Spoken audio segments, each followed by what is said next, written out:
शक्तीपीठ महामार्गाविरोधात आता शेतकरी चांगलेच आक्रमक झालेत। नांदेडमध्ये शासनाविरोधात बोंब मारो आंदोलन करण्यात आले।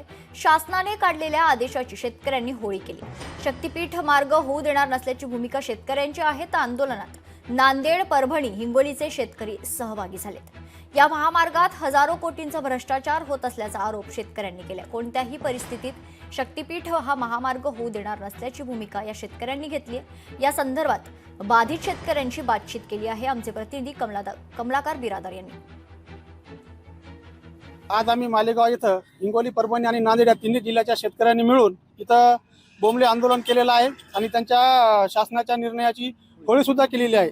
कुठल्याही प्रकारची मोजणी आम्ही आमच्या शेतावर आजपर्यंत 1.5 वर्षात होत दिली नाही आणि याच्या पुढे होत दिली नाही। आमच्या शरीरामध्ये जोपर्यंत रक्ताचा एक थेंब राहील तोपर्यंत आम्ही शासनाचा कुठलाही अधिकारी आमच्या जमिनीवर येऊन मोजणी करू देणार नाही। शेतकऱ्यांच्या वतीने तुम्हाला तुमच्या माध्यमातून एकच विनंती करायची आहे की सगळे म्हणतात की याला पर्याय काय। आमचं म्हणणं एकच आहे, नागपूर रत्नागिरी हा महामार्ग आहे। या महामार्गाला तुम्ही अधिक रुंद करा आणि या आजचा जो तुमचा प्रस्तावित प्रकल्प आहे तो कायमचा रद्द करा। तो महामार्ग जर कार्यान्वित केला तर हे पुढे सुटू शकेल। तुमच्या माध्यमातून आमची शासनाकडे विनंती। एवढी बागायती जमीन असताना इथून शक्तीपीठ महामार्ग नेण्याची काहीही आवश्यकता नाही। फक्त ह्या लोकांना, जे बिल्डर लोक आहेत, कॉन्ट्रॅक्टर लोक आहेत, यांच्यासाठी हा महामार्ग चालतो।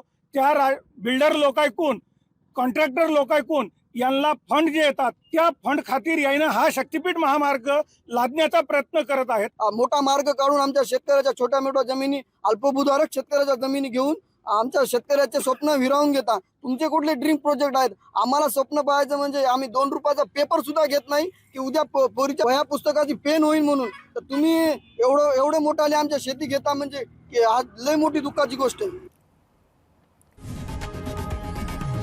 लोकशाही मराठी ऐका, पहा, जागरूक रहा।